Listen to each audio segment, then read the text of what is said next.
A note on text and translations.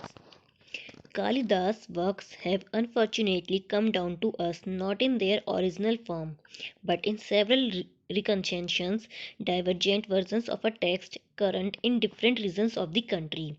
The ancestry of the reconstructions is not clear, but it is evident that after his lifetime, Kalidas' poems and plays became subject to alterations, the reasons for which are again not clear. It is not uncommon for this to happen in the history of Sanskrit literature. Many factors would have contributed to the process of the one true text becoming diverse reconstructions.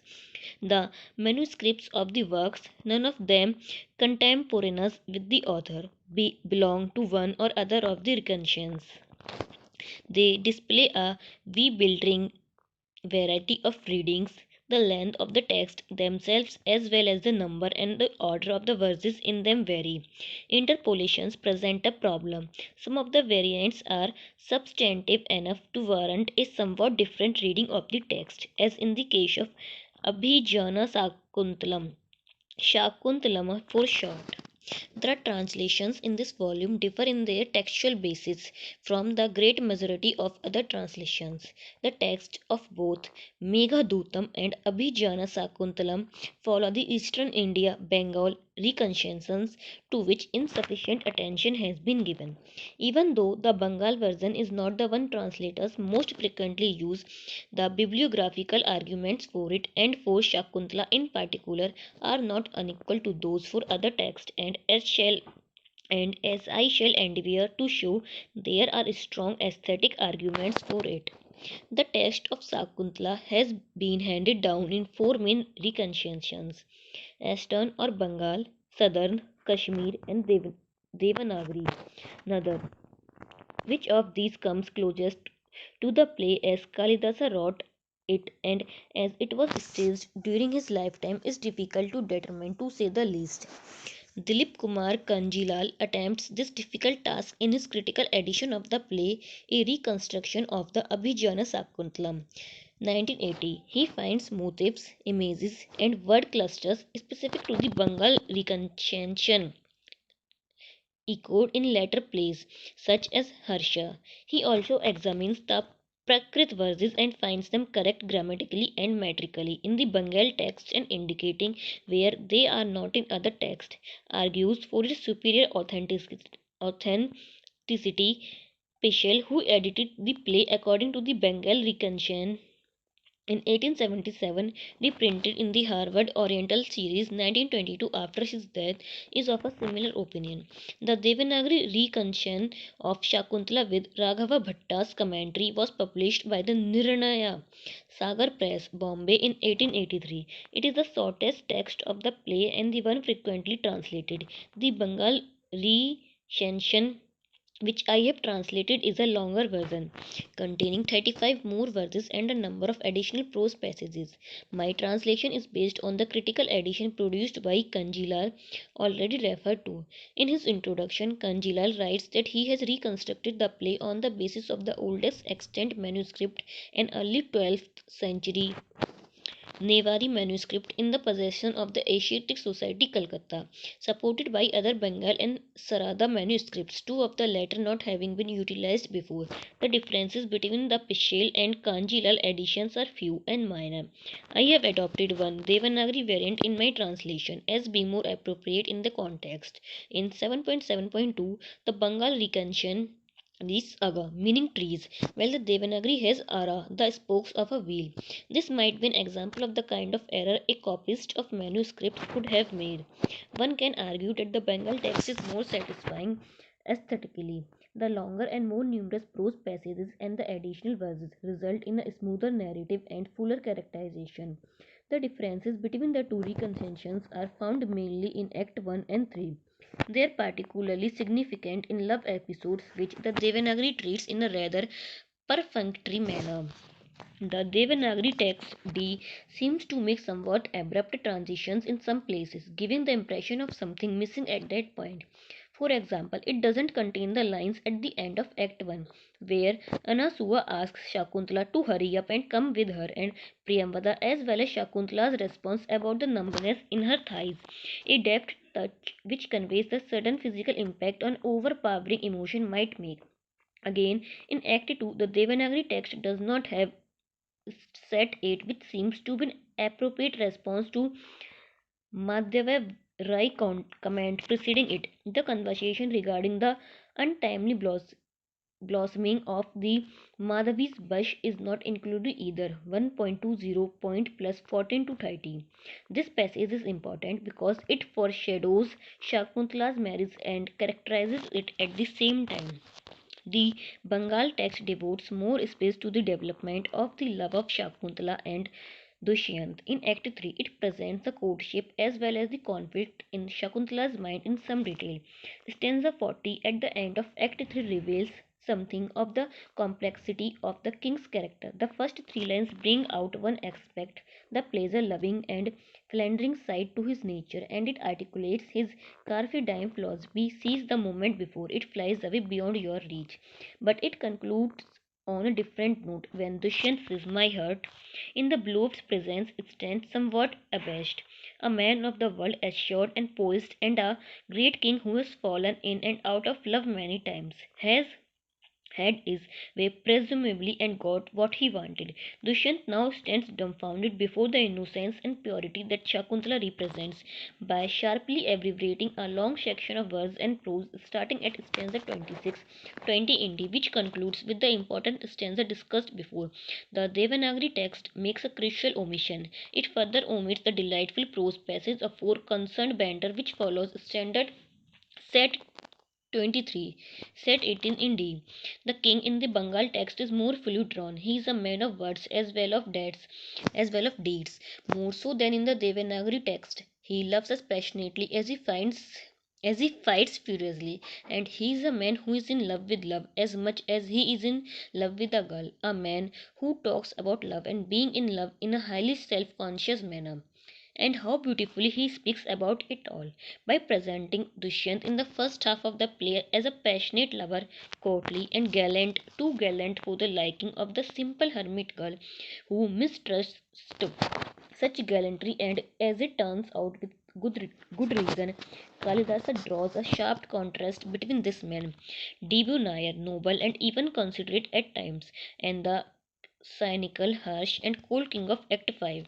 Shakuntala is also drawn more finely in the Bengal text. The final section of Act 3, already referred to, reveals another side to her character. She is not wholly innocent of the ways of love. Seeing through the king's flimsy straight attempts to get close to her, she indicates that she too can play at this game, though not with his expertise. The Shakuntala of the Bengal text also shows some of the fiery spirit of her ancestors in the epic.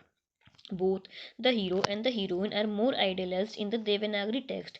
They are more interesting in the other.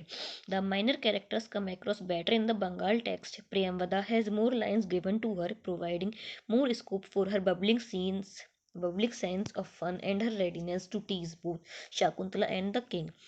Madhvaya's sharp wit, always reaching out to deflate Dushyant's ego and undercut his high flown statements, has more room to play around. The captions at the end of each act seem to be a feature of the Bengal recension.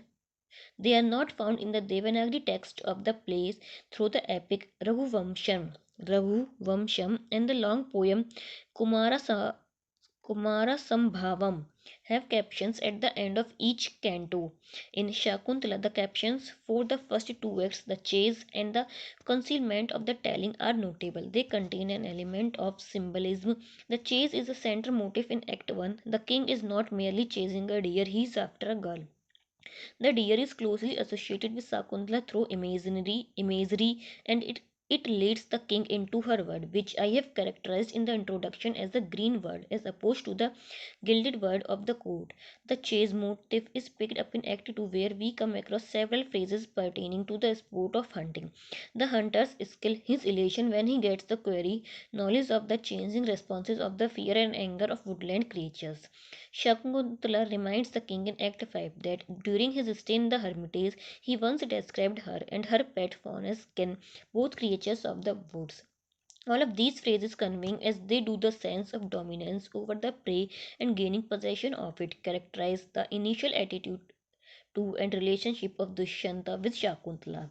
The interesting point to note about the caption to Act 2, the concealment of the telling, is that it is parallel by another concealment in Act 4, the concealment of Durvasha's curse by Shakuntala friends. The first concealment in Act 2 moves the plot forward, the second introduces the complication. The theme of concealment has ramifications in the play.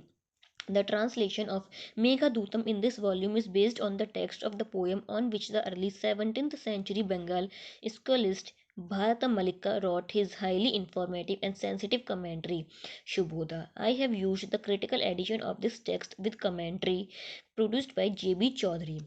The differences between this critical edition and the critical edition produced by S.K.D. for the Academy of Letters, Sahitya Academy, New Delhi, and are few and minor. The text of the poem established by Malinata, the 14th century scholist from South India, contains a longer version. This text has had wide acceptance and is the one frequently translated. The verses in Malinatha text which have not been accepted as genuine by Bharata Malika or by Deb are placed in Appendix 4th. I have used the Nirnaya Sagar Press edition of Ritu Samharam with Manirisma's commentary, a rather perfectory commentary. We now came to the master of translation and the translation of Kalidas text specifically. Translation is like serving two masters at the same time. Languages do differ widely in their grammatical and syntax syntactical structures, and though one hopes to meet the demands of the source and receiving languages in a balanced manner, it is a fact that compromises have to be made one way or the other. We endeavor to provide the best approximation to the original not only within the limitations set by our own abilities but more so within those set by the receiving language. Sanskrit is a highly inflected language and it has some distinctive features which indeed constitute some of its strengths. For example, the extensive use of the compound words and prefixes and an array of synonyms with slight nuances of meaning that color the expression of what is being said. The inflectional structure and the use of compound words give the language a tightly knit compactness which is of the importance in poetry. This compactness suffers some dilution in translation because Sanskrit is a highly inflected language. Word order is not of special importance as it is in English.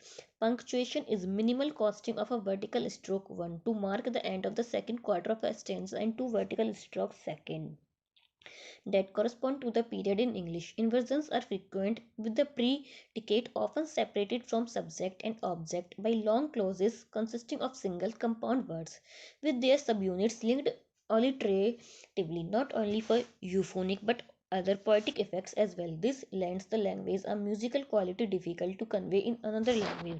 This is especially true in the case of poetry which was and still is chanted or sung and not read silently. Compound words are also able to project images with immediacy. For example, the word Parusapavana Vegotks Sipta Samsura Parahana Ritu 1.22 conveys strongly the picture of the wild winds and their force and energy. By splitting the compound word into its subunits, we have the following: Parusha, जिसका means पावन, वेगा उत्पिक्षिप्ता, शमशुक्सा पर्णः, violent winds by great velocity hurling up shriveled leaves. Compound words can also articulate ambivalences. See notes on May. Puns, proverbs, and certain kinds of wordplay, especially those dependent on sonic resemblance or identity, are almost untranslatable. For example, the phrase Dhanuskandam Akhandalasya, the literal meaning of which is a fragment of the bow welded by the fragmenter breaker. We need notes to make the point clear. However, this is a difficulty present in all translation. For example, in the following line from Keats, though still unravished, bride of quietness, something is bound to get left out in translating it into an Indian language. Specifically, one would be heard One would be hard put to find a single word to convey both senses of the word still. Kalidasa poetry, like much of Indian art, is stylized. The stylization is not a rhetorical procedure but part of the self awareness with which the verse shapes itself. The translation, therefore, to be faithful, has to somehow contrive to be stylized and readable, to steer clear of a literalness of rendering as well as an identification of readability with contemporaneity. It has been my endeavor throughout this volume of translations to be faithful not simply to what the poetry says, its paraphrasable meaning, but also to how it says what it says. That would be to respect its way of perceiving itself to create artifacts of the imagination. To accomplish this with some degree of success, inversions are unavoidable at places, and also the occasional passive construction which is frequent in Sanskrit. I have used these sparingly. The translation of the prose in the drama poses its own brand of problems. Kalidasa uses several dialects, Prakari's current in his day. It is not possible to differentiate between them by style or through diction. Therefore, there is an unavoidable ironing out of the rich variety of speech of that age into one flat prose. But I have attempted some slight differentiation in another area. There are several levels of speech in the play, depending on the occasion, private or public, and on the relationship of the speakers to one another. And here are some differentiation is possible. Nature has a life of its own in Indian thought. It enshrines centers of power, radiating holiness, plenitude, beauty. For this reason, I have refrained from using the neuter form of the English pronoun. A hill is therefore a he, and a stream is a radiant she. I have translated only a few of the names of the flora in the Kalidasan landscape, where there are several kinds of lotuses mentioned, each with its own distinctive name in the original and each beautifully evocative. I have reluctantly used the generic term lotus. I have, however, retained the Sanskrit names for many flowers, trees, shrubs, and vines mentioned or described for two reasons. Firstly, English equivalents are not readily available except botanical terms, and identifications are not always definitive. Secondly, the Sanskrit names form part of the poetic effect in certain passages. They frequently sound like the roll cap of epic heroes and their weapons.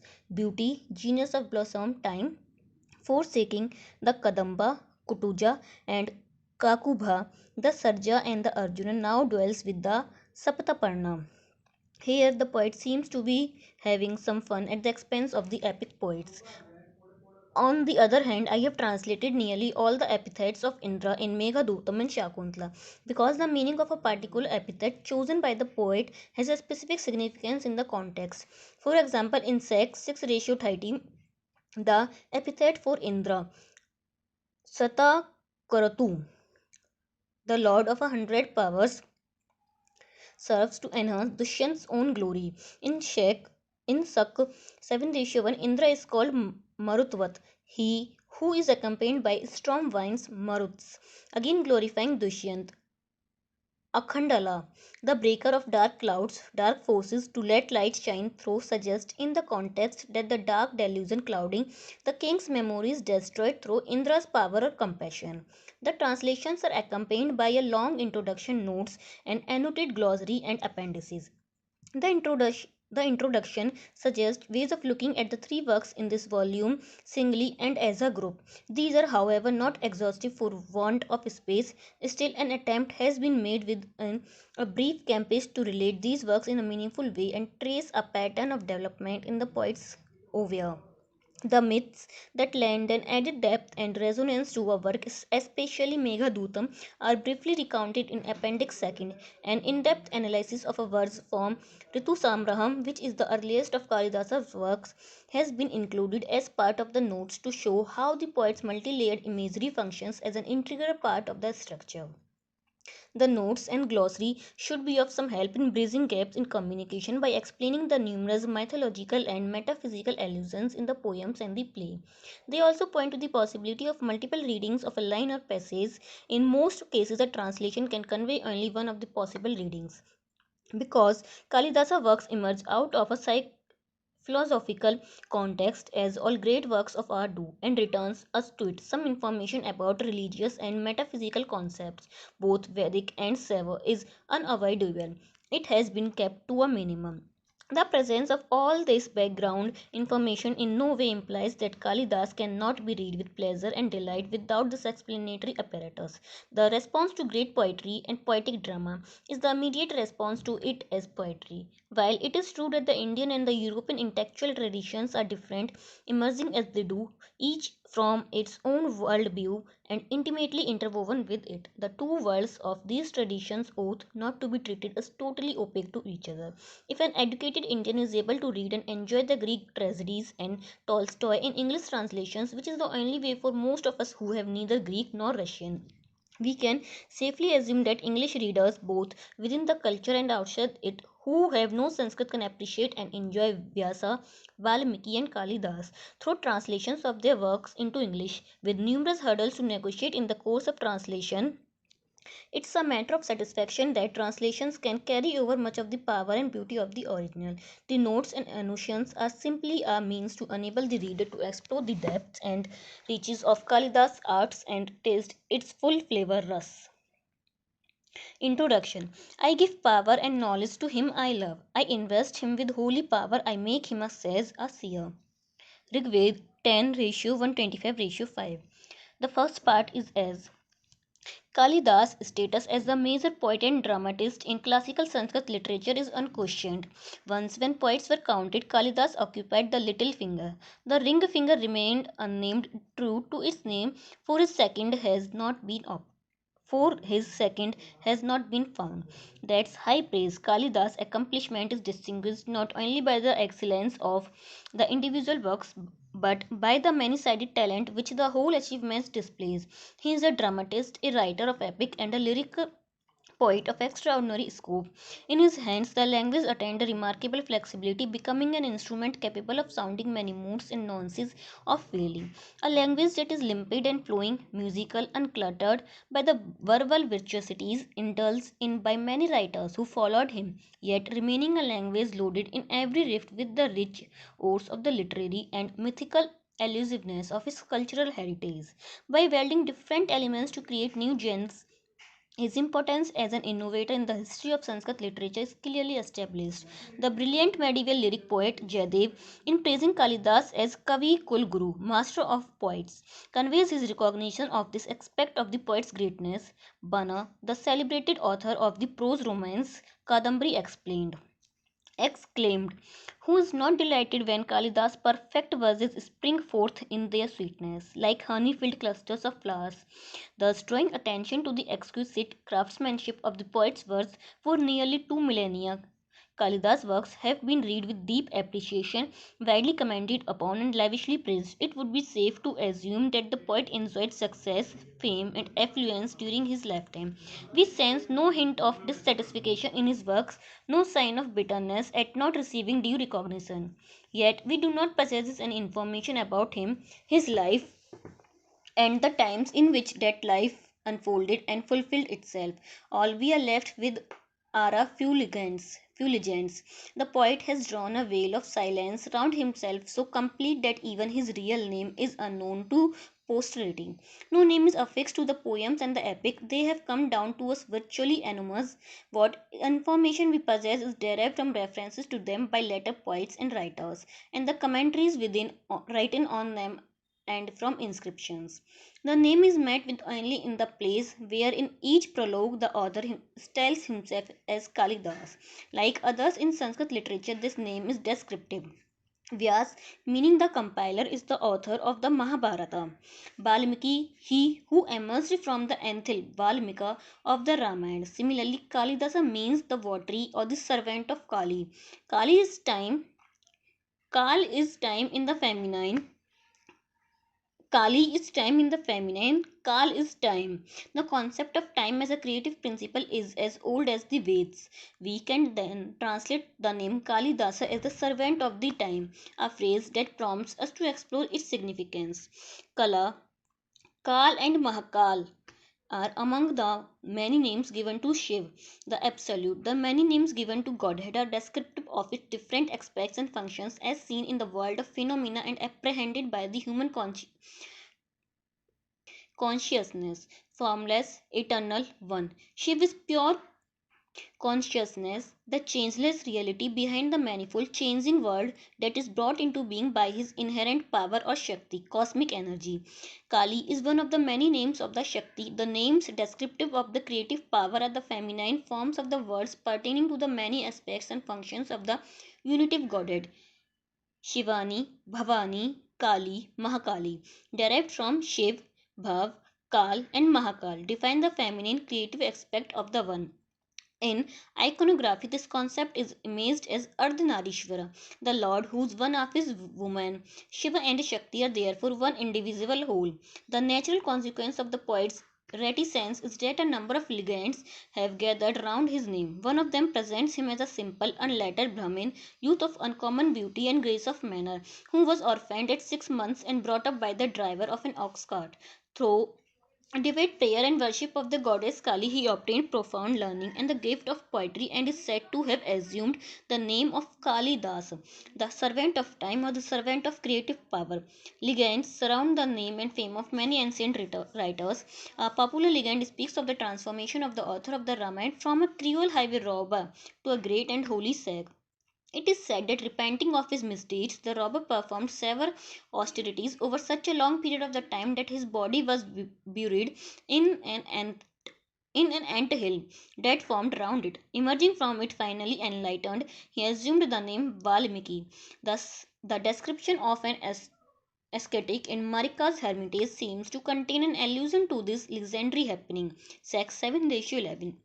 Rather than dismissing them summarily as apocryphal, such legends are better read as metaphors for the divine inspiration that is seen to lie behind poetic composition and is underlining that powerful vision and extraordinary felicity of expression that some poets possess more than others.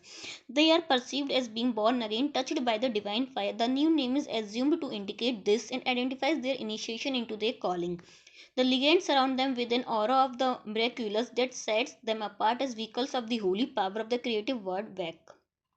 Some Sanskrit some Sanskritists in fixing Kalidasa dates have theorized that his works contain veiled references to his patron King Vikramaditya of Ujjain, with whom Indian tradition associates the poet, and base their identifications of this king accordingly. If this were the case, it would be reasonable to assume that the poet may well have left a few clues about himself, his family, and birthplace in his works, but that we could all them set out happily to discover. But he hasn't.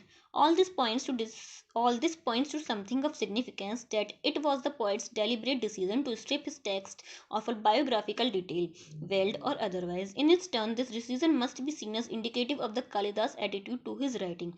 It suggests that he didn't choose to situate it in his individual personality and relate it definitively to his own life and times, but projected himself as a medium, a voice.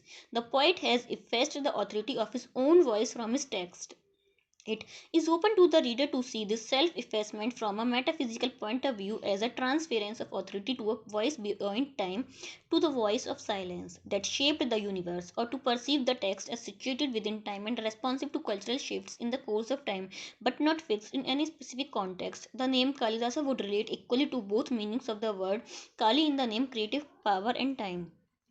To look at the first of the possibilities, Vak, the Shakti or inherent power of the Supreme Spirit in the Veds, speaks through the poet who has constituted himself as a medium, and in so doing, Kalidasa places himself in the ancient tradition of the Vedic poet seers who saw themselves as speaking the world and uttering the truth, looking deep within into the depths of their consciousness.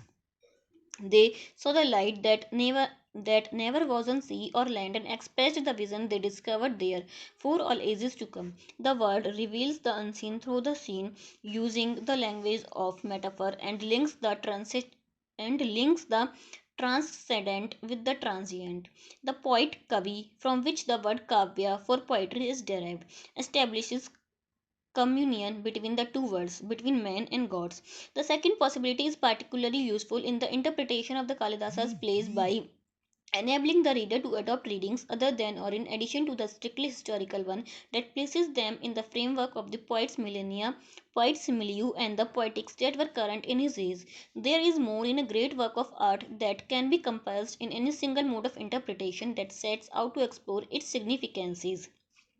A classic doesn't simply belong to its own time. The very definition of a classic implies the recognition that it speaks to all ages, despite the complex ways in which it relates to and reflects the specific circumstances of the world in which it originated. A classical work must carry within itself the potentialities for relevance to future generations of readers in different cultural contexts. The very lack of biographical detail, the self effacement of the author, frees his text from a specific context with its own social and literary codes.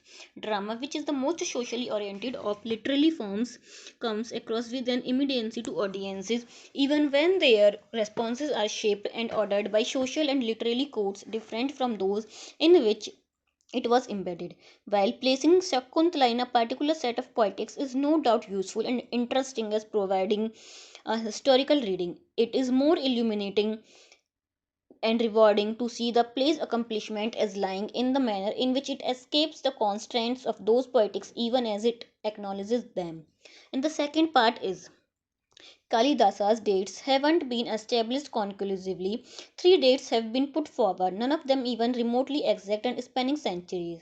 The first time period is the 2nd century BC, the period of the Sunga Empire, which held power roughly from 184 BC to 78 BC over most of northern and central India, ruling from Pataliputra, the imperial capital modern Patna. Kalidas is believed to have been the court poet of Agnimitra Sunga, who ruled as his father's viceroy at Ujjain, the second and western capital of the empire. He is the hero of Kalidas' first play, Malavika Agnimitram, a romance with a historical basis. And the second is the 1st century BC in the region of the celebrated Vikramaditya of Asturian legend who ruled at Ujjain and is believed to have founded the Vikram era still used in the century still used in the country in 57 BC to commemorate his victory over the Shak invaders of Malwa. A long and persistent Indian tradition associates Kalidas with this monarch, making him Vikramaditya's court poet. And the third is the 4th to 5th centuries AD, during the period of the Gupta Empire in the region of Chandragupta II, who assumed the title of Vikramaditya or the son of the valor after he had completely overthrown the Saka power in western India. These dates are discussed briefly in Appendix 1. It is only too obvious that Kalidasa's birthplace is not known for certain, whereas regions in the country have laid claim to the honor of being the poet's place of birth.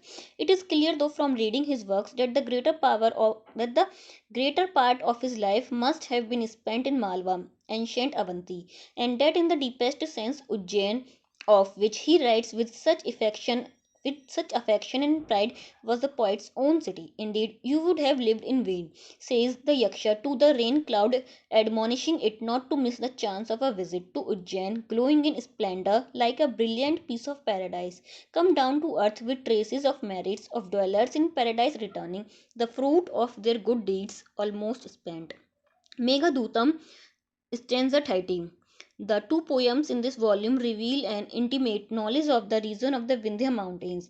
The poet describes the topography of the Vindhyas and the Malwa region with a loving exactitude, as if the landscape lay on the palm of his hand. Malwa, in central India, now part of Madhya Pradesh, is watered by many rivers and streamers rising from the Vindhya ranges and draining its slopes and valleys. Malwa's landscape is streaked by its many rivers and streams with glades and pleasure gardens on their banks, dotted with groves and meadows and woodlands stretching along the slopes of the hills. Its holy spots and long, low hills containing caves overgrown with bushes stirred the poet's imagination and evoked in us the beauty that once was. It may well be that the poet belonged to this region and that Ujjain was his place of birth. Ujjain was one of the great cities of ancient India with a continuous history of centuries as the capital of powerful kingdoms such as few cities possess. It was during most of its history a cultural and commercial center. Among its many names were Vishala, the wide and gracious city, Pushkaranandini, the city of flowers, Mahakalapuri, the city of Mahakala Shiva, lying at the junction of the two great trade routes of ancient India, the east, west, and north south routes, with their network of branches, Ujjain grew wealthy and prosperous. The trade routes connected to the imperial capital of Pataliputra Patna at the confluence of the Ganga and the Sun to various regions within the country, to the Arabian seaports such as Broch and Patala, that carried the extensive overseas trade to Alexandria and Rome, and to the caravan routes extending west through the Kabul Valley to the Mediterranean. Ujjain was the emporium of its time. The city was long a center of learning and intellectual activity. An observatory had been built fairly early in its history, and the prime meridian passed through the city, making Ujjain the Greenwich of ancient India. It was one of the earliest centers of importance for Buddhism, with some of Buddha's first disciples belonging to Ujjain. Jainism was well established. Judging from the antiquity and the great sanctity of the Mahakal shrine, it is conceivable that the worship of Shiv was predominant. Ujjain's splendor and opulence are reflected in Kalidasa writings. Its mansions and groves, its palaces and pleasure gardens are described in a vivid detail in the two poems in this volume. The glowing descriptions of the places and gardens in the dream city of Alaka in Meghadutam, as well as those of King Dushyant in Shakuntala, who is a monarch of the mythic past, might have been drawn from those that made Ujjain splendid and beautiful in the poet's own times. But it is also likely that the poet was drawing on his literary reminiscences of the epics. Some of the details of his descriptions, example of the Yaksha's mansion and gardens in Alaka and one end of the Vindhyan landscapes in Ritu Samraham, are self-consciously elusive, but with the jeweled perfection that is all the poet's own. And Maya built in the assembly hall a lotus pool, peerless in beauty, paved with priceless gems and studded with pearl drops. Therein bloomed lotuses with leaves of beryl and stalks of gems, a flight of crystal steps led down to brimming waters, translucent in all seasons, stirred by lotus scented breezes, abounding in many kinds of water birds, turtles, and fishes. Surrounding the hall were thick groves, beautiful dark blue, providing cool shade with many kinds of great trees over, ever blooming, redolent of flower fragrances, and dotted all over with pools of the blue water haunted by wild geese, teals, and red geese. There are also verbal echoes of passages in the Ramayana describing the palaces and gardens of Ravan's capital Lanka.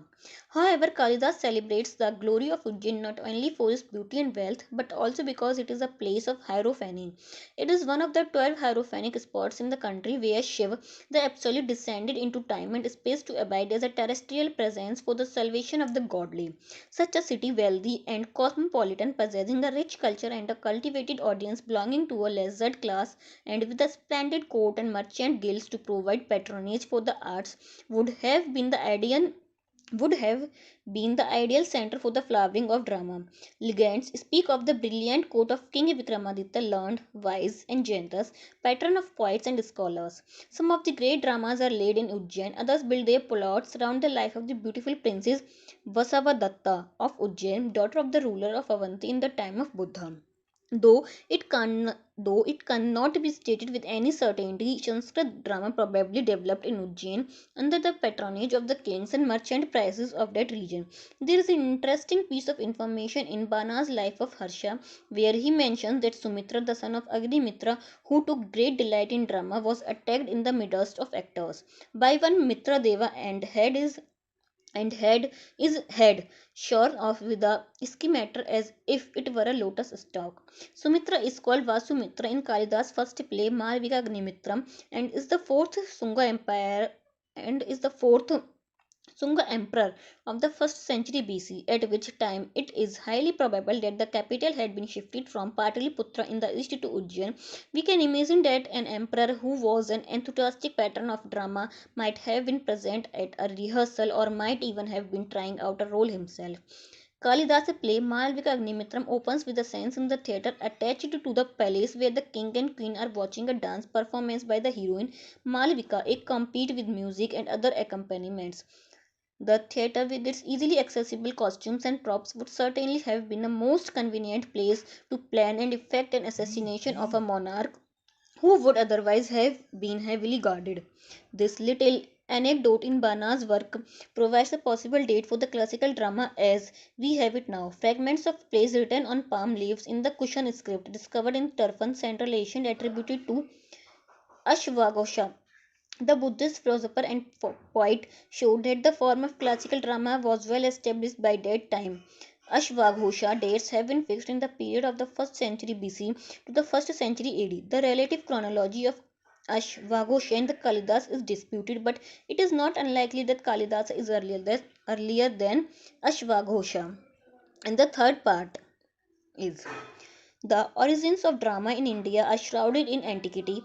Space doesn't permit a detailed discussion of the problem here, but some of the influences that directed its evolution might be outlined briefly. Three avenues may be explored: the Veds, the epics, and the dance. The Natya Shastra, the treatise on drama of Bharat, the oldest surviving text of the theory of drama and dramatics, claims a divine origin for itself. It styles itself as a fifth Veda accessible to all, including those who were precluded from the study of the four Veds, like women and Shudra, and sets out to instruct through pleasure.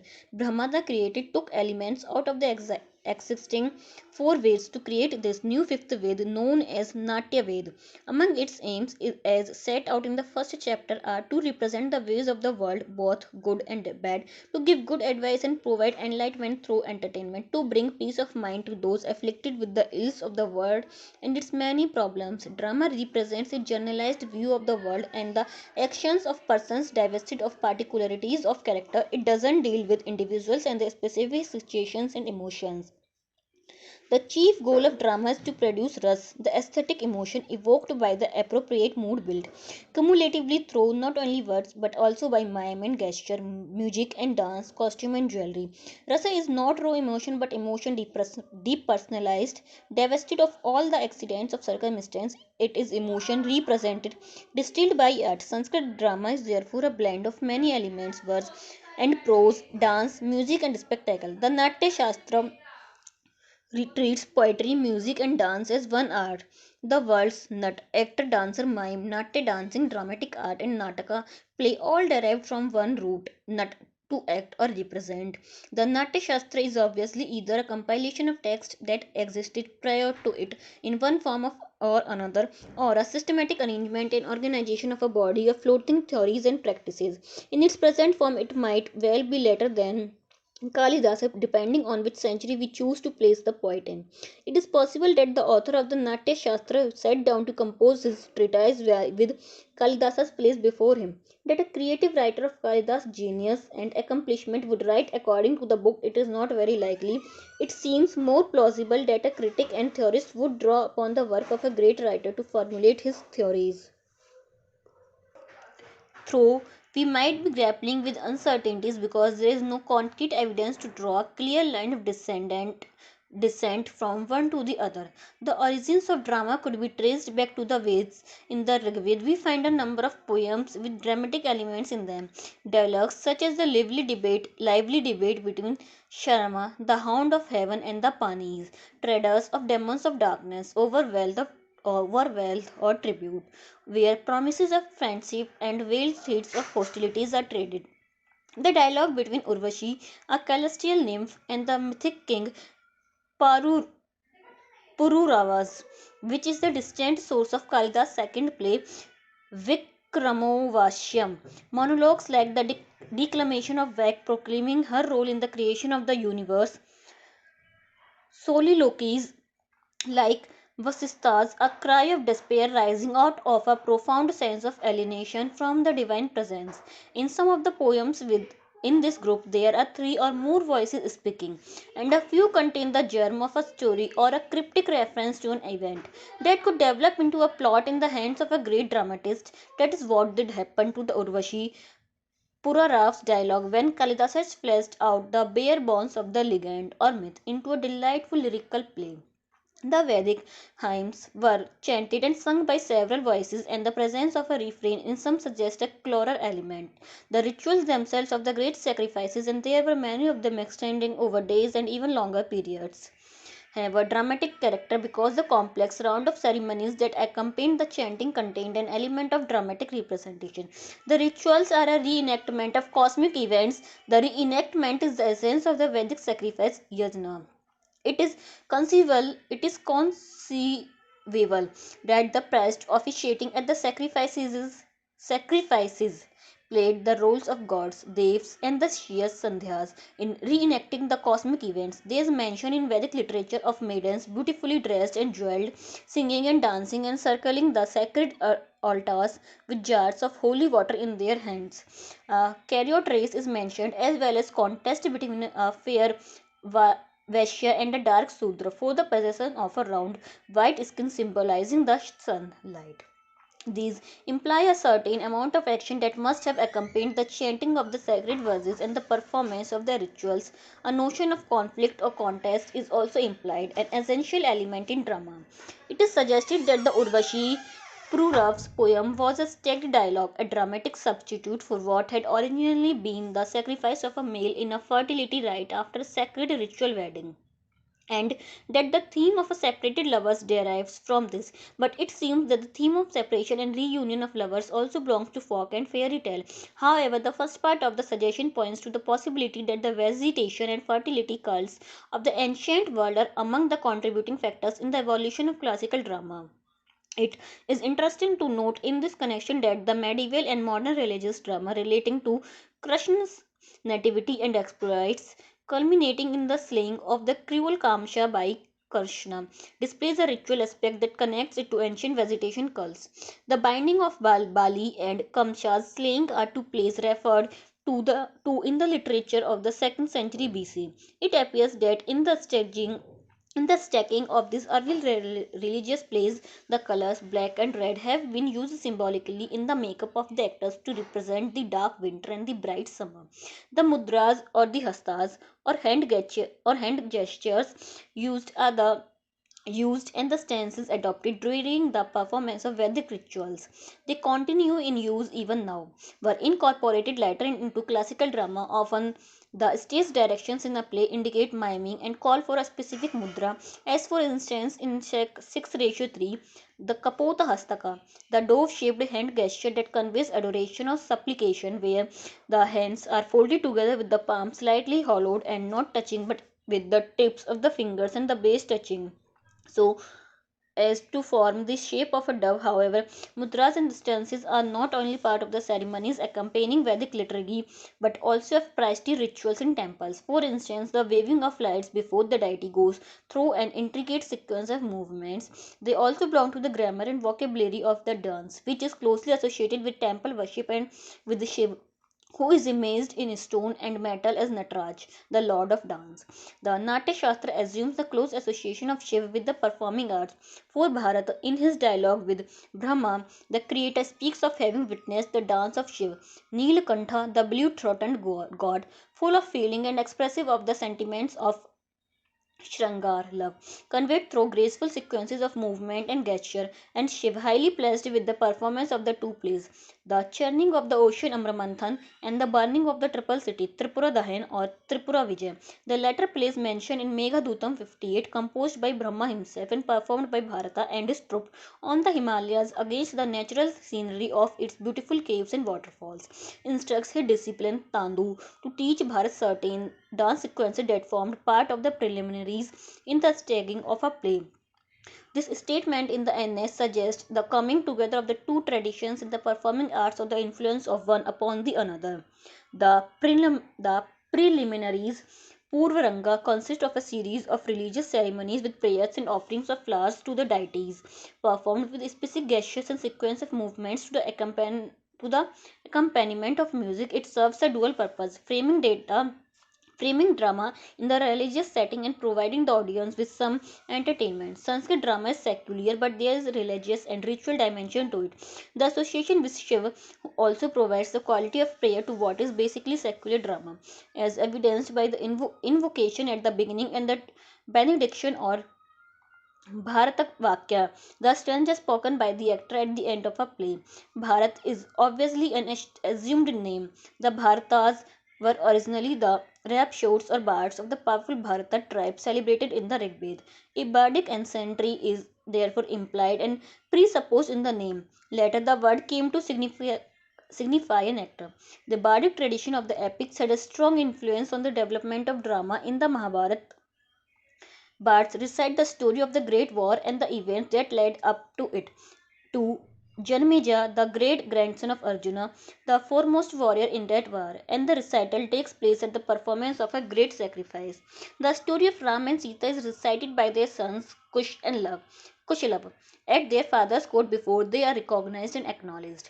Recitations of stories may have taken the form of several voices delivering different parts of the narrative or of speaking the parts of the different characters and accompanying their recitals with appropriate gestures and facial expressions. Recitations of the epics continue to be popular form of entertainment and instruction for centuries and have continued right to this day in temples and villages squares. The epics stand solidly behind classical literature in both drama and the long poem Mahakavya. The plots of several plays and poems are taken from them. Dancing figures found at Mohenjo-daro point to the antiquity of the dance as an art form in India. The flexion of the torso of the male dancer and the stance, the part look and the hint of a smile worn by a little metal statue of a dancing girl, right arm on the hip, left arm loaded with bracelets, legs slightly bent at the knees, resemble stances and facial expressions that are still part of the language of the classical dance. The dance is an art form that blends the lyrical and narrative modes, conveying them through mime and gesture articulated within the metrical pattern of the footwork. The dance also provides the elements and the dance also provides the elements of ritual and stylization to drama. It would appear that many of the elements of drama were already in place at a very early time, perhaps by the middle of the first millennium BCE, at the time of Panini, the great grammarian who was also a poet. With various traditions converging around this time, the literary tradition of the Veds and epics, the popular and folk play traditions, centering perhaps around vegetation rites and festivals such as sowing and harvesting, the ritual drama and the dance with its story line, it was inevitable that drama, as we understand it, should have been evolving into its final form. The moment was ripe for the emergence of a new art form, the drama. All that was needed was the man of genius who could weld the different elements at hand to create the Nataka as we know it, a term loosely translated into English as drama or a play. In the prologue to Malvik Agnimitram, Kalidasa names his predecessors Bhasha, Shomila, Kaviputra, and others. While we shall never know whether one of these named or one of the others who might have come earlier was the author of the first play, as we can be certain that in Kalidas' hands drama reached a high peak of achievement. The Natya Shastra is a compendious treatise on practically all the literary aspects of drama and all matters relating to the theatre, from the construction of the playhouse on Nitya Mandapa to audience response. Chapter 2 of the text gives us a general side general idea of the ancient Sanskrit theatre, but we cannot claim to have a clear and accurate picture of it in all its details because some passages are not very clear in their meaning and certain technical terms are variously interpreted by scholars. The Natya Mandapa playhouse should be designed in the shape of a mountain cave, have two ground levels, small windows, and be free from gust of wind drafts so that the voices of the actors and singers as well as the sound of musical instruments will be resonant. The shape of a mountain cave is an interesting detail because not only does it reveal an awareness of the acoustical properties of the structures, but it also suggests that originally shows and spectacles and even plays might have been presented in cave theatres. The playhouse was built of close-set bricks of fine quality on level ground and faced east. The walls were plastered and then whitewashed. The inner walls were covered with beautiful paintings of scenes, meandering vines, and of men and women playing enjoying themselves. It is clear that Bharata intended the playhouse to be not merely a place of entertainment but one with aesthetic appeal. Carved figures of elephants, tigers, and snakes and statues on pedestals were required to be placed at different spots in the theatre. Architectural features and details were both functional and decorative. Moldings and supports in decorative woodwork are mentioned. Ornamental turrets, balconies, railings, roundels, and pedestals, niches, brackets, lattices, ornamental windows, Gavaksha, shaped like the eye of a cow, that were mechanically operated as some of the details of interior decoration mentioned. Pillars are described as raised at different levels and beautifully carved with figures of women by the side of trees. These remind us of the carvings and sculptural figures of yakshis and vrakshas, tree divinities at Barhut and Sanki and Mathura. The text mentions three shapes of playhouses: oblong, square, triangular, and some verses suggest that a type of thrust stage might have been in use. Three sizes are also mentioned, but Bharata strongly recommends that the medium sized playhouse of 96 feet by 48 feet is the most suitable, because in a larger playhouse the voice will not carry far. It will lose its quality of tone and become weak and indistinct, and due to its large size, the subtle play of expressions on the face that are the means to convey the emotions and produce the rasas will not be seen clearly by the spectators sitting towards the back. The playhouse was divided into two equal halves, the auditorium and the stage, with the green room behind it, each 48 feet by 48 feet. If we take the medium sized playhouse as the model, the auditorium had seats of brick and wood arranged in rising tiers like a staircase.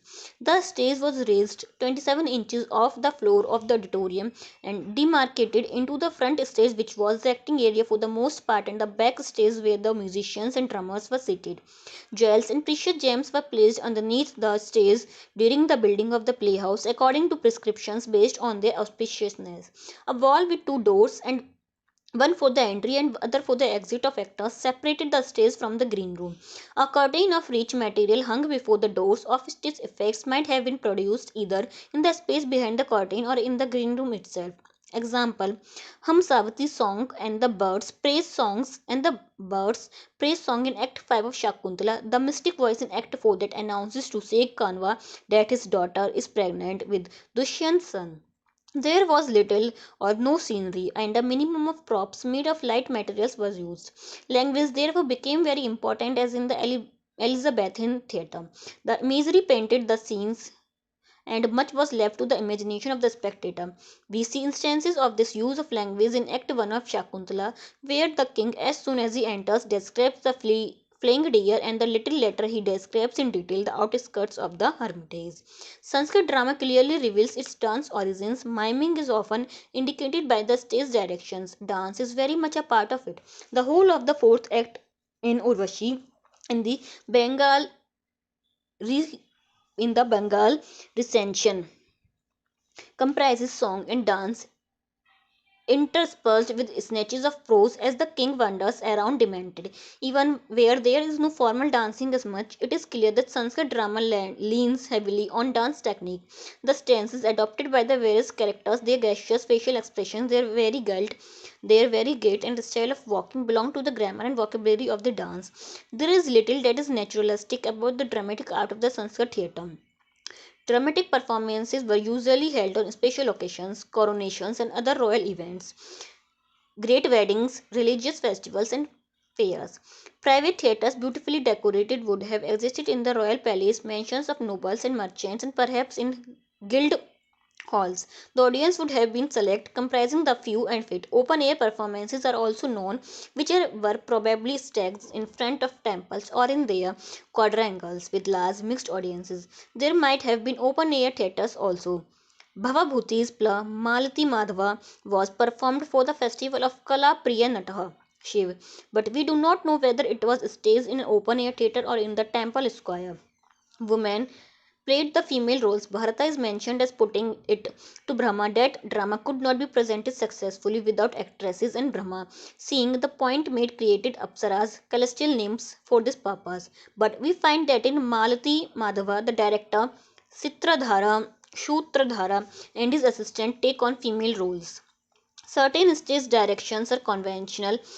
Enter with the toss of the curtain indicates hurry, excitement, agitation. Walk around and turn around indicate changes of the location.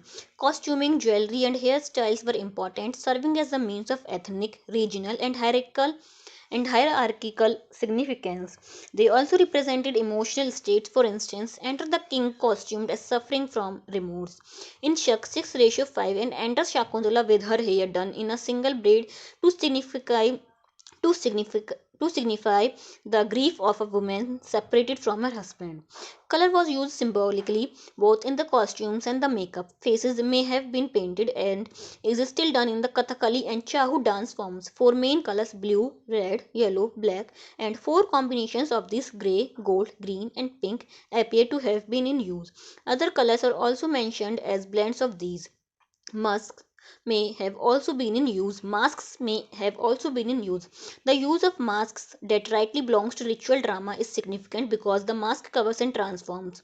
It signifies the depersonalization of the actor and his transformation into a fictive character. The actor steps into the role assigned to him the moment the mask or makeup and the costume are put on to become the character. All these external trappings of a character immediately convey a great deal about the play and a story to the least educated and unsophisticated among the audience. Stylization in speech and acting, the symbolic use of color, the use of masks made up of paint and also of materials, and of dance and miming all serve to distance the play world of drama and separate it from the everyday world. The classical drama of India uses Prakritis or regional dialects as well as Sanskrit, which is spoken by Brahmins, kings, and high officials. Women, even queens, children, and the court jester Vidushaka speak Prakrit. Low characters like the fisherman and policeman in Act 6 of Shakuntala also speak in dialect. These provide Sanskrit plays with a rich variety in speech, but it is not possible to make the differentiation between the classical language and the dialects and between the dialects themselves in translations. To wit, to what extent classical drama was a form of popular entertainment is hard to say. The relatively small size of the playhouse, whose seating capacity could hardly have exceeded 400, makes the Sanskrit theatre an intimate one with a small, select audience. The open air theatres would have drawn a much larger and mixed audience, but nothing definite can be said on this point. And the fourth part is as turning to lyric poetry, the line of descent seems somewhat clearer than in drama. The Rigved contains a few true lyrics of which Ratri, night, and Aranaya, the spirit of the woods, are notable. The hymns to Usaj, dawn, and the lovely marriage hymns Shurya's bridal are liquor in tone. The Atharva Ved contains the beautiful Parth Vishukta, ode to earth. Kalidasa poetry forms a kind of watershed in the vast terrain of classical literature within which his finest poem Meghadutam has a special place, standing as it does at the end of a long tradition of the narrative dramatic poetry of the first millennium BC and at the head of a new tradition of lyric poetry. His earlier poem, the epic Raghuvansham, brings to a close the great epic set tradition of the Ramayana and the Mahabharata with its emphasis on action, its exalted and heroic theme, its alternating and narrative and dramatic styles, and its story within story structure. But it also differs from that tradition. The poet places his own unique stamp on this new epic. The epic Raghuvansham, Raghu's dynasty, has the exalted theme, the rise and fall of an empire, the greatest of the solar dynasty, the lives and exploits of heroes, chiefly of Raghu, the most exalted of these heroes. He is portrayed as the ideal blend of a conquering warrior and a just and compassionate king. The epic lays out the ideal of kingship and holds the mirror up to princes, but it is more in the nature of chronicle. Character is not pitted against character. There is no play of opposing forces built on righteousness and the heroic valor of warrior kings. The dynasties goes through a series of rulers of little note and no achievement and comes to an ignoble end with the reason of the last ruler Agnivarna, a hedonist with no ideals, unmindful of his glorious heritage and of the interest of his subjects. He puts his foot out of the window of the royal balcony of audience for his subjects to pay homage to. A resolute monarch who spends his brief life in a world of dissipation until it peters out in the silence of death, secretly consigning his body to the flames, the council of ministers carry on, having consecrated the pregnant queen and placed her on the throne. The last stanzas of Canto 19 are filled with a quiet bitterness, and the epic ends abruptly, incomplete, and inconclusive. The Mahabharata and the Ramayana have lyrical passages interspersed in the narrative. However, these are not integral but peripheral concerns in the main thrust of the work. Meghadutam and to a lesser extent Ritu Samraham announces a new poetic movement, a lyrical mode laying emphasis on exhibiting subtle emotional nuances rather than on weaving the storyline. As the mind turns inward, the imagination does not engage itself with the clash of external events of feuds, and wars, and the intricacies of power struggles that lead up to them, as the epics do. But placed delicately on the surface of the inner drama, action is internalized.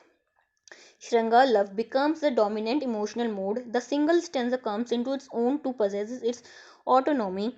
Though the stanzas are units in the long poem, each stanza is exquisitely crafted around one image, one feeling, one instant of experience. And the part fifth is as follows. The poet has left us seven works, three long lyrical poems, three plays, and an incomplete epic. Their chronology is uncertain. The poems are as Ritu Samraham, the gathering of the seasons, Kumara Sambhavan, the birth of Kumara or the birth of the sun, Meghadutam, the cloud messengers. These are all the poems, and the plays are Malvika Agnimitram means Malvika and Agnimitra. The second is Vikramo Veshyam Urvashi, won by Vela. And the third is Abhijana Shakuntalam, the recognition of Shakuntala. And the epic is Raghuvansham, the Raghu's dynasty. These are all the works that are done by the Kalidas. Ritu Samraham is an early effort, perhaps the poet's first, that looks forward to the greater work to come, but it is by no means to be read as an apprentice effort. It is an accomplished poem, brilliant in parts. What strikes the reader immediately is the extraordinary particularity with which the world of nature is observed in all its variousness, in the changing seasons, parched under the burning sun and devastating drought, revived and renewed in the rains with brilliant colors splashed all around, mellow in autumn's golden plenitude, shivering and pale under the wintry moon's icy glitter. Each season leaves on the landscape its impress of beauty caught in the glowing imagery. The poem is both naturalistic and stylized. What the poet's eye notes with such loving precision is expressed in highly stylized imagery and diction that anticipate the more sophisticated and richly textured poetry of Meghadutam and the intricate harmonies of Shakuntala. The vision deepens and valences render the structure and meaning of the later works more complex, but the keenness of observation of nature and the rich detail with which it is rendered is not excelled in any of them.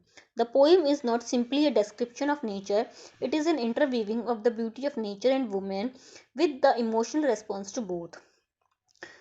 Dotting the woodlands are charming glades beside streams, haunted by timorous gazelles easily alarmed, tremulous eyes like deep blue water lilies enchanting, and the heart is twisted with sudden longing. An interesting point, an interesting point to note here and in other places in the poem, example 6:18, is the direct address to the beloved in the second half of this stanza. The speaker turns to her from the scene they are both watching to tell her of nature's beauty that imazes her own. It is in the nature of an aside, a comment bringing together the beloved and the gazelle, both shy and timid and possessing liquid, lustrous eyes, and the blue lily trembling in the pool. All three objects compared have one thing in common, the tremulous petal eyes. Whereas the beauty of nature magically heightens the loveliness of women, transferring her into an enchantress, she in turn serves as an ornament for it. Beautifully dressed and jeweled, she provides the color, glow, and fragrance absent from nature when the cool seasons, cantos 4 and 5, each the landscape in muted tones. Nature and woman complement each other, each enhancing the other's charm. Analogies are drawn constantly between the natural and human world. Men who have to travel far from home mourn desolate, seeing the glow of the beloved dark eyes in the blue lotuses, hearing the tones of her gold girdle bells in the love made murmur of wild geese, recalling the rich red of her lower lip in the bandhuka's flame clusters. The two words, this is 3:24. The two words interact. The flower scented breezes and the enchanting twilights jeweled by the moon and stars kindle passion in man. The breezes consort with lotuses and wipe away their tears of dewdrops. Clouds lean over to kiss the hills. The season steps in to deck lovely women with the prettiest and freshest flowers as a lover does, and the wild forest fire leaps up, smitten with longing to clasp the greenery of the woodlands in a passionate and consuming embrace. The winter of separation makes the young girl and the slender vine grow pale and wither.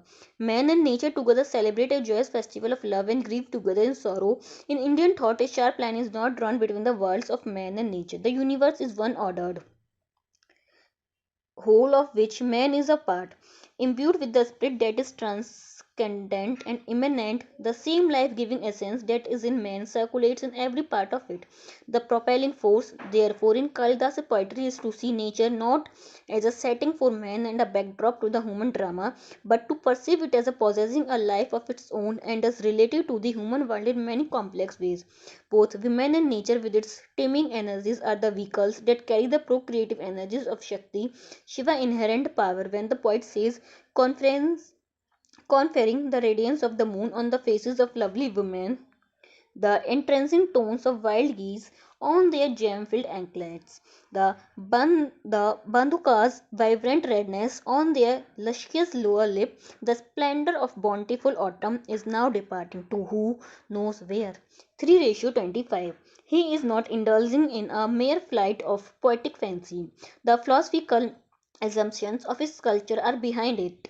In Ritu Samraham, woman and nature borrow each other's attributes when they are not competing in a friendly manner.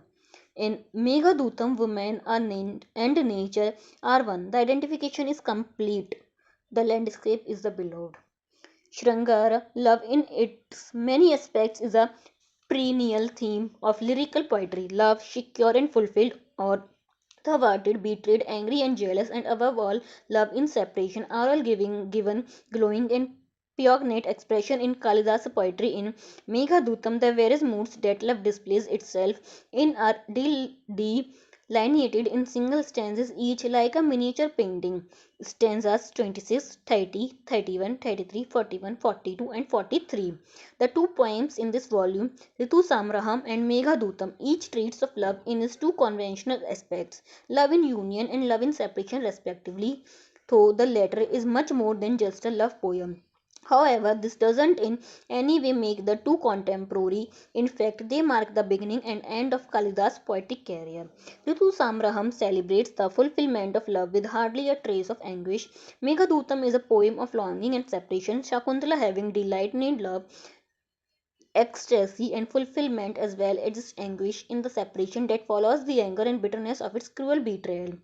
Finally, gathers it all in the closing scene in an epiphanic moment of recognition, restoration, and reunion. It also adds something that is not present in the other two works, the child, token of love and symbol of continuity of the family and survival of the self. Young in heart, as yet untroubled by the weight of thought of the latter work and untouched by the pensive note present in the other two works in this volume, Ritu Samraham is the exuberant response of the poet in love with the world in all its beauty and in love with love itself. Where Meghadutam is haunted by the loneliness of the human heart, even in the midst of the world's loveliness, Ritu Samraham breathes in an air of pure joy, longing, and the word occurs again and again. He has lost its ache because the beloved is close at hand. Seated next to the speaker of the poem, the ardent expressions of love, love's longings, and the restlessness it roses is in fact the response of the lover to nature's beauty and the beauty of the beloved mirroring and evoking each other. Coming at the end of the stanza, it is phrased to suggest an invitation to love as gazing at the Amarnath's blossoming sprays, glowing in exquisite loveliness just revealed, loveliness that rightly belongs to the beloved faces. How can a responsive heart not flutter in pain? Stung by proud love's flying arrows, my love. 6.18. There is an element of hyperbole in this young lover's statements. An extravagance of emotion and gesture is displayed from time to time. We see it again in stanza 20, where he indulges in a flamboyant gesture of despair to convince the beloved that he is destroyed and consumed to die again and again for love of her. The Patterning of the poem is interesting and intricate, the complexity of which has not been noticed before. The poem has been treated mostly as showing a keen observation of nature expressed in vivid descriptions. A canto is given to each season and moods it creates in the natural and human worlds. Each canto is a self contained unit, opening with the traditional announcement of a theme and closing with a benediction. The title, Ritu Samraham or Gathering of the Season, unifies the poem. Kalidasa's titles hold a significance that unfolds in the course of work. The new year begins with spring around the vernal equinox, but the poem begins with summer so as to end with spring. An auspicious ending for spring is renewal. The old year is dead, and the advent of spring is welcomed with song and dance and religious ceremonies. In ancient India, this was known as the spring festival or the festival of love, and it was celebrated with inhibited revelry in a carnival atmosphere. New plays were written staged staged as a part of their festivities. The prologue to Kalidas' first play, Malvika Agnimitra, mentions it as the new play presented at the Spring Festival. We know from literary references that works were commissioned for special occasions, a royal wedding or the birth of an heir to the throne, a royal victory, or possibly celebrations in great houses. It is likely that Ritu Samraham was just such an occasional poem composed for and presented at the spring festival, in which case it is eminently fitting that it should end with spring and bring the celebrations to a memorable close. The closing stanza is a prayer to the god of love, the presiding deity naturally of the festivities, attended by his companion spring, asking him to bestow his blessings on the beloved in the poem and on the audience. The opening stanzas of Summer serve as framework for the poem, visualizing a pair of lovers seated perhaps on a balcony or terrace, as pictured in miniature paintings centuries later. It is important to note that the love the poet describes so ardently and in such glowing terms is married love. This parallel should not come as a surprise because miniatures were often painted either to illustrate love poetry or were inspired by it. Once the scene is set, the refrain is dropped so as not to constitute an intrusive element in the flow of the poem, which then moves out of the small world of the lovers into the larger world outside, to the woodlands and fields and cities, and into the worlds of other lovers. But the poem always comes back to where it started, to the lovers and the audience. In the closing stanza, the speaker sums up the beauties and virtues of the season and calls down the blessings on the audience and the beloved. The movement is circular. The form of each canto and poem as a whole is also circular. Circles wheeling within a circle, imaging the circling year into which the seasons are gathered. As time is cyclic in Indian thought, it is rewarding to see the poem and read it as a celebration of time itself in its endless circling procession of nights and days, of seasons, of worlds born, dissolved, and born again until the end of time. The rhythms of the human and natural worlds image the cosmic rhythms presided over by Mahakal, the terrestrial presence of a Shiv enshrined in Ujjain, the poet's own city.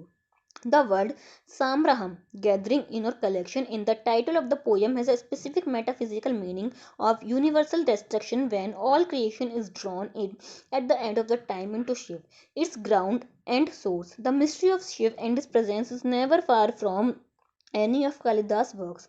In them, the poet is revealed as a devotee of Shiv and Devi Shakti. This doesn't imply, however, that the poet is sectarian and narrow in his religious views. Shiva is the poet's chosen form for the adoration and worship of divinity Ishtadevata. Hindu practice recognizes the propensity of the human mind to image and provides for it in the concept of Ishtadevata, a form iconic or aniconic, a mental image or sound visualized, as in the word Om. Om Karantha is one of Shiva's names, is chosen as the object for rites of worship as the focus for that single-minded meditation upon the transcendent, which is the first step in the path of enlightenment, gen, no, and release moksha. The form chosen is one that the devotee or his guru perceives as eminently suited to his spiritual temperament and needs. The invocations in the plays and the epic are made to the unity godhead Shiv Shakti. In Shakuntala and Malvika Agnimitram, to sieve eightfold from perceptible to human consciousness in Vikramo Vashyam. to Shiv as primal being spoken of in the Upanishads, and in the epic the indivisible whole is invoked as the world. Kumara Sambhavam is all about Shiv, the yogi and ascetic, and about the sacred marriage of Shiva and Uma Shakti, which is which is Shiv mythology and metaphysics initiates the process of creation. Meghadutam reverberates with Shiva's presence. As the chronology of Kalidasa's works is uncertain, it is only the sense of a developing pattern in that poet's oeuvre that places them in a certain tentative order. That Malvika Agnimitram is an early play and that is followed Ritu Samraham is fairly certain. It was probably followed by Vikramo Vashyam. The incomplete epic Raghuvansham and Kumara Sambhavam also incomplete. Meghadutam and Shakuntala are clearly the last works of the poet. In these, Kalidasa's vision has mellowed and deepened, and the language responds like a finely tuned instrument to every touch. The unerring choice of the word that expresses perfectly and precisely the intended nuance of meaning, and that oneness of language and thought that the poet prays for the invocation to the epic and fully realized in these last two works. And the sixth part is these two words Meghadutam and Shakuntala, which I have placed last in order in the poet's oeuvre, have certain features in common. They move in several words and touch upon different planes of consciousness. The poetic vision they project is similar and they share a passive and reflective tone. A fairy tale element is present in both. In Meghadutam, three words are laid out. At the world summit on holy Kailash, instinct with Shiva's divine presence is Alaka, the earthly paradise. Here below are the worlds of nature and of human experience, suspended in between, as it were. Is situated the elemental world of the rain cloud, which meditates between the natural and the divine worlds. For the rain cloud belongs both to the natural world and the divine order that sustains it, as the poem makes clear. Alaka is a world created by our dreams and desires, where time stands still and whose ways are untrodden by the unimaginative, where sensual music fills the nights to overflowing under the moonlight. No other work of the poet reveals more clearly the blend of the erotic and spiritual that characterizes Shiva mythology and is reflected in Kalidas' works. A mystic feeling for the transcendental combines with a sensuous feeling for beauty in women and nature to give his poetry its distinctive quality. The action of the play Shakuntala moves out of the green world of nature, set apart and centering round the heroine who is presented as the Lady of Nature, into the gilded world of Dushyanta Palace and pleasure gardens and finds its resolution in yet another world. A higher world that is inaccessible to ordinary mortals and which partakes of the quality of timelessness because it is presided over by Marika and Aditi, whose origins are before the world ever was, a world that is the creation of art to be held against the insistent, pushing realities and pressures of the actual world. The movement out of the green world is accomplished with much reluctance on the heroine's part. When she disappears from view behind a line of great forest trees, the green world, magical, vanishes too. I use the word magical advisedly because a Magico-sacral aura surrounds the deer that lures Dushyant into the depths of the forest. The black buck is a sacred animal in the Veds. The image in 1:6 of Pinaki, Shiva, is resonant with mythical elusiveness. The myth alluded to refers to the destruction of the sacrifice of the gods by Shiv, who was enraged at being denied his share in it. The sacrifice Yajna, out of fear of Shiva's arrow, flew up into the sky in the form of a deer. Shiva, aiming his arrow at the fleeing deer, decapitated it and its head became the star Mragshira's deer's head. When Shakuntala leaves the hermitage and the green world vanishes, what remains is an empty desert, for she is the lady of nature. Attempts made in Act 6 to restore the world and all the happenings of the initial meetings of Dushyant and Shakuntala that led to their love and union fail. The reenactment of the events turns into a mirage, the image of the mirage 6:16 ought to be linked with that of the empty desert. The representation of that magical world with all its details, the blossoming trees and vines, the full flowing river, the mating deer and pairs of geese on the river bank, rendered with dead accuracy by the amateur painter and raised by a pair of art critics belonging obviously to the school of realism, remains just that lifeless. The illusion that Dushyant strives to transform into the living presence of the beloved whom he has spurned is shattered by Madhava's caustic wit to which nothing is sacred. No overt comment is made over the no overt comment is made about the relative merits of these several words, nor is a stark contrast drawn between one and the other, for it is not characteristic of Kalidasa's poetic vision to see experience in simple black and white tones. Different places of consciousness are touched upon in these two works: dream and awakening, delusion and loss of memory, disorientation where the mind whirls around unfocused, Brahm, recollection and recognition. Interesting observations are made about a state of mind where recollection stands on the preconscious threshold, inhibited from stepping over the thin line drawn by the conscious mind acting as censor for whatever reason, to produce uneasiness and perplexity until some incontrovertible, tangible fact breaks the barrier down. We refer to such passages as the following: the beloved, distraught, forgetting the melody no sooner had she composed it, hovering uncertain between walking and dreaming, a day lily on a cloudy day neither open nor shut, and nervously pushing back her tangled braid off the curve of her cheek. 85, 89, 91. In Shakuntala, at the beginning of Act 5, we see Dushyant restless and disturbed after listening to the song in the background, but not knowing why. He doesn't relate the sadness ineffable that falls of a sudden, like a shadow over his heart, to the memory of an event in his present life, the marriage to Shakuntala, but to one in some former life, whose memory lies buried in the unconscious. The stage direction at this point directs the actor to portray a state of bewilderment, disorientation, paracula, Shake 5.9. At the close of the act, Dushyant again expresses the nagging doubts that cloud his mind and we leave him in a state of brooding uncertainty. In both works, at certain points, the line between the real and the amazing or visionary worlds is hazy and wavering. In the play, in the portrait episode 6, Sec 6 I 15 to 24, the real and the amazing fuse. It needs the caustic comment of the realist Madhava to break them apart and demarcate them into separate areas. To him, the line between the real and the illusionary, not the imagined, is hard and clear, and not its farther side lies madness, to which the king is perilously close as he Madhvya views the situation. This is especially true in Meghadutam. Perceptions of reality and illusion fuse as the actual world and the imagined worlds are interfused. The poem cast in the form of dream visions teases us into thought, into asking what the real theme of the poem is.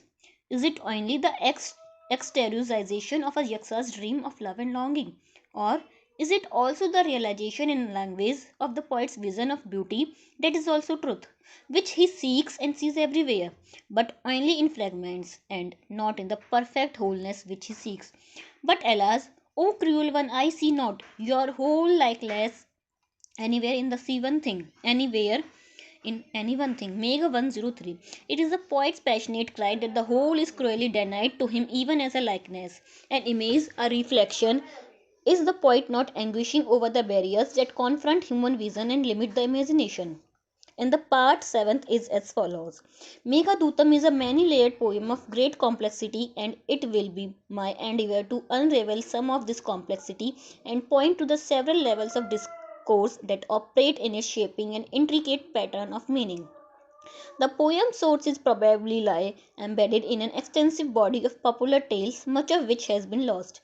The legend of the Yaksha who was banished under a curse for neglecting the duties entrusted to him by his overlord Kuber might have been familiar to the poet's audience, but we do not know this for a fact.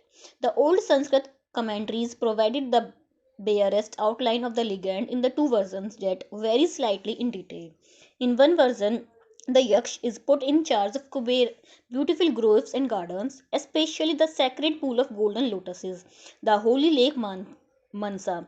But being away from his post of warder for a long time, the celestial elephant Aravat comes in one day, ravages the gardens and rooting around in the lake as elephants tends to do, destroys the golden lotuses. This incident is reflected in stanza 64 as one of the Yaksha's many poignant memories of home. In the other version, he is entrusted with the duty of gathering fresh lotuses from this same holy pool at dawn and bringing them to Kuber to offer in worship to Shiv. C. Stanza 7 and 73. Reluctant to leave his wife's side so early in the morning, the Yakshas once picks the birds late in the evening and keeps them ready for the following morning's worship. When Kuber takes the flowers up to offer to the Lord, a bee that had been trapped in one of the shut birds flies out and bites his fingers. That morning happens to be especially sacred when the morning of the awakening of Vishnu. Hari Prabodhini. After the long Yogi Nidra sleep of 4 months 110, which makes the Yaksa's de- dereliction of duty more serious. The poem doesn't rehearse this story, it plunges straight into the heart of the matter, the central situation where the Yaksh, fallen from greatness, is seen pinning on a far hilltop, separated from his beloved. Yaksha and Yakshis are ancient divinities belonging to the cults and cultures of the oldest inhabitants of the land and visioned as centers of powers in nature out of which flowed all the rich blessings of life. They were personified and worshipped as deities of groves and waters that they guarded. See glossary. Temples as well as small villages, shrines were built for their worship. Divinities of the sacred grove and indwelling spirits of the great forest trees are invoked in the play to bless Shakuntala on the eve of her departure for her royal husband's home, and they bestow rich gifts on her and pronounce their feelings for a safe and pleasant journey. Shek 4.7:13. In Meghadutam, three goddesses are described as sharing the grief of the speaker 106. As forces of nature associated with life and fertility and guardians of sacred groves and pools, Yakshas and Yakshis would have probably figured in folk and fairy tales. In the Mahabharata saga, which is a vast amalgam of many elements which include popular tale, folklore, and fairy tale and legend, there is episodes where the Pandava heroes encounter Yaksha's gardening pools, one of which relates to Kuber pools of golden lotuses. Men of great stature, power, and valor, and women of uncommon beauty and grace, met by the heroes of epic and romance, are often asked with admiring wonder if they are beings of divine origin, Yaksha, Gandharva, Apsara.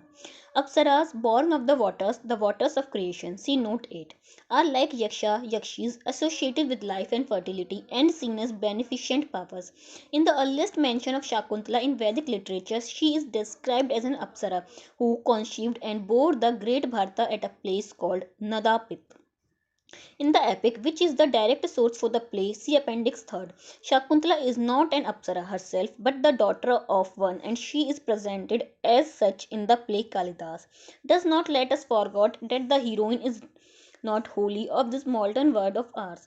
She belongs to two worlds, sharing in the qualities of her parents who belong to different worlds, invested with nature's beauty and spontaneous creative energies, as well Alice holiness, and inheriting the ability for ascetic control that makes her a striking presence in the last act, though she speaks few words. Abandoned at birth, Shakuntala is looked after by birds, Shakunta, that encircle her protectively so that she remains unharmed until the sage Kanva finds her name as Shakuntala because she was first adopted in a sense by the birds who cared for her. She is portrayed as the child of nature or the lady of nature, keen to all forms of life in the sacred grove, says Sharangarava, hearing the cuckoo's song. Kin to her during her woodland sojourn, the trees now give her leave to go. Sec 4.12. This aspect of Shakuntala's personality ought to be kept in mind. She brings to the king something of significance that is lacking in his life. Dushyant's childlessness, referred to indirectly in Act 1 in the blessings pronounced by the Chorite and emphasized in Act 2, is a metaphor for bareness of more than one sort. I might venture to characterize it as spiritual barrenness. Dushyant is led by the deer into Shakuntala's world, the green world of nature possessing plenitude, fertility, beauty, and grace and holiness. Later, he is led into yet another world, the golden world of Manika and Aditi, which appears to be the world of nature perfected. Dushyant's narrow and enclosed world of the gilded court, circumscribed by the round of royal ceremonies and pleasures, is thus expanded by virtue of his encounter with Shakuntala, who is of this world and yet not wholly of this world. Fairy tale elements are present in the poem as well as the play. The sacred pool of golden lotuses guarded by a genius with specific instructions to follow. The failure to carry them out, the curse and consequent loss of love, status, and superhuman powers are characteristic of folklore and fairy tale. The frame story of the lost Brahat Katha, as retold in the extant Katha Sarit Sagra, the ocean of story streams, is one such, where the speaker, as attendant of Shiva, is banished from the divine presence for wrongdoing and caused to fall into the human condition. Release from the curse and restoration is promised at the expiry of a term and when certain conditions have been fulfilled. In the play, to the curse fall restoration motif, certain other elements are added. The loss and discovery of the child and heir to the throne, and the loss and recovery of the token of identity, a pattern of dream illusion, and of forgetfulness, recollection, recognition, all of which are intricately interwoven. Folk and fairy tale certain irrational elements. They are far from being realistic and are frequently immoral in the attitudes they display. The curses in them are prime examples of this irrationality, for the punishment meted out is invariably far in excess of the wrongdoing. Often punishment strikes sudden and swift even in the case of an error committed unwittingly. These factors should be kept in mind in our approach to an interpretation of the events in the poem and the play. The Yaksha's exile, Durvasha's curse, and Shakuntala's repudiation by the forgetful Dushyant. The proneness to angels in strictly realistic, moralistic responses seen often in critical evaluations of our literature oath to be played down and contained in an overall view which takes into account the several elements from several cultural literary sources that come together to shape the word of a play or a poem. The curse itself doesn't lend itself to any simple explanation. It represents a whole complex of ideas, one of which would be to perceive it as the ex- exteriorization of a state of mind where some exclusive and obsessive preoccupation results in a psychological imbalance. This is the simplistic view held by the Sikh Durvasha, who is himself obsessed with a sense of his own holiness and ascetic powers. Some critics adopt an ethical view. Tagore speaks of Shakuntala's fall and her redemption through penitence. SKD describes the curse of Durvashas as playing the part of a stern but beneficent providence. But a curse is also a metaphor for the arbitrariness of life. It points to that inexplicable, even absurd element that is of the very essence of life and which is not only beyond explanation and justification but beyond all comprehension. Wherever a curse operates, the human failing is trivial compared to the enormity of suffering entailed. It concretizes that troubling question which faces every human being at one time and another: why did this happen? Why does it have to be so? The curse also shaped the answer to that question in the form of that uncertain certitude with which man has to shore up his crumbling faith in order to survive. Call it faith or karma, or the absurd or the simple acceptance. This is how things are. This is the life. Shakuntala herself blames her own actions in the former life for her unhappiness in the present. The Yaksha's response is acceptance, with the faith that things have to change for the better. Kalidasa does not preach, he does not moralize, he shows us life as it is in all its beauty and splendor as well as its inexplicable vagaries which bring misfortunes deservedly or undeservedly. It is significant that the poet does not underline the Yaksha's wrongdoing in the poem. The poem does not describe it, it merely speaks of the curse as a consequence of neglect of a special charge, a failure to perform the duties belonging to one's own office. The phrases Itali- the phrases italicized are the two meanings of the phrase. Shivadhikara Pramad, the phrase in the text Shavadhikaras Pramatha is the adjectival form. In both versions of the legend provided in the old commentaries, the duties assigned to the yakshas appear to be privilege and an honor bestowed on him, and his failure to carry them out seems to indicate that he was insufficiently sensible of the high regard and esteem in which he was held by Kuber, his overlord. The golden lotuses are one of the Kubera's nine treasures. The sacred pool itself is one of the treasures carefully guarded. Among Kuber's many attendant lords, it is a ring yaksha who is chosen to bring fresh lotuses each down to offer to the supreme Shiv. In this connection, it is interesting to note that the comment made by the king when he conveys his own awareness of the esteem in which Indra held him and which spurs him to do momentous deeds. Check 7:4. The neglect of duty under the stress of an obsessive love or passion that bears within itself the seeds of his own unhappiness and leads to near tragic consequences seems to have engaged the profound concern of the poet, for we see him returning repeatedly it to a consideration of it in varying situations to explore it in slightly different ways in Meghadutam, in Shakuntala, and in Vikrama and in Vikramora Siam. He touches upon it lightly in the epic. In the poem, the reason for the curse is not explicitly stated, but we infer from the form it takes, separation from the beloved, that it was related to the Yaksha's passionate love for her. The words used in the poem to characterize the Yaksha are significant. Kami, passionate, Kamartha, sick with passion, one who whispered in her ear words of no special import only to touch her cheek with his lips. 102. A curse usually deprives the person of the object that was responsible directly or indirectly for his or her wrongdoing. But in Shakuntala, Durvasha's curse neatly phrases the failure of duty, wrongdoing in his eyes, and balanced clauses. The punishment is far in excess of the negligence of which Shakuntala was guilty. There were extenuating circumstances in her case. What makes the Yaksha's dereliction of duty more serious is that it happened on a specially sacred day known and celebrated as the awakening of Vishnu. Celebrated as the awakening of Vishnu. Hari Prabodhini 110. However, the point that is subtly made in the play is that Shakuntala was also not sufficiently appreciative of the esteem in which her father held her and which prompted him to entrust her, rather than one of his pupils, with the important duties of welcoming guests and offering them hospitality during his absence from the hermitage. Sec 1.12 plus 2.3. The word used in the text means put in charge or appointed to. Anusua has to remind her more than once of her obligations to perform the duties of hospitality, and in fact, it is she and not Shakuntala who actually performs them when the king arrives at the hermitage as a guest. A traditional interpretation would treat the disregard to appointed duties in the cases of both the Yakshas and Shakuntala as a betrayal of trust.